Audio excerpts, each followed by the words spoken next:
लेकिन 100 करोड़ सुन के आप एकदम शौक में मत चले जाइए, बहुत मुश्किल नहीं। राजन सिंह मुकुट जिस तरह फेंकता है ना, उससे लगता है कि 100 करोड़ सच में मुश्किल नहीं है। कोई जानेगा तो कहेगा कि 100 करोड़ सच में मुश्किल नहीं है कमाना।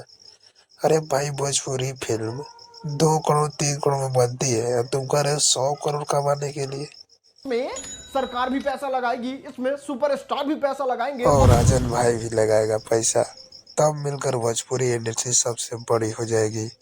ऐसा ही लगता है अब राजन सिंह मुकुट भी पैसा लगाकर फिल्म बनेगा।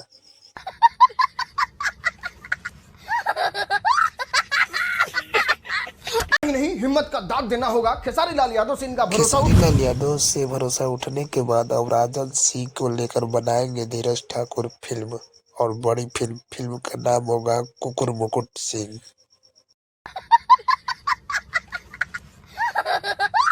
डंस फ्लॉप नहीं, super duper extreme. Rajan Singh मुकुट को मानना पड़ेगा, जिस थाली में खाता है उसी थाली को छेद करता है। बताओ, भोजपुरी से कमाते हो, भोजपुरी क्या वीडियो बनाते हो, और तुम कह रहे हो कि सुपर डुपर फ्लॉप हो गई और तुम खुश भी हो। लेकिन इन सारे कामों पे किसी ने हक दिया है। खेसारी लाल यादव की डांस फिल्म यदि फ्लॉप हो रही है तो वो राजा सिंह मुकुट का कारण हो रही है।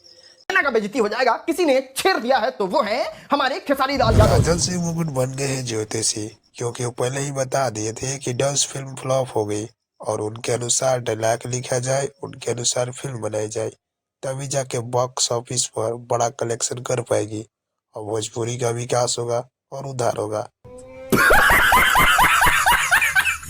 भोजपुरी इंडस्ट्री में 2 गुट हो गया है, एक पवन और एक खेसारी, और दोनों लोग, जो खेसारी का फिल्म आएगा तो खेसारी लाल के फैन देखेंगे, पवन सिंह के आएगा तो पवन सिंह के देखेंगे। दोस्तों, वीडियो अच्छा लगा हो तो चैनल को सब्सक्राइब कर दे और लाइक से जरूर कर दे। कमेंट में जरूर कमेंट कीजिए कैसा लगा वीडियो।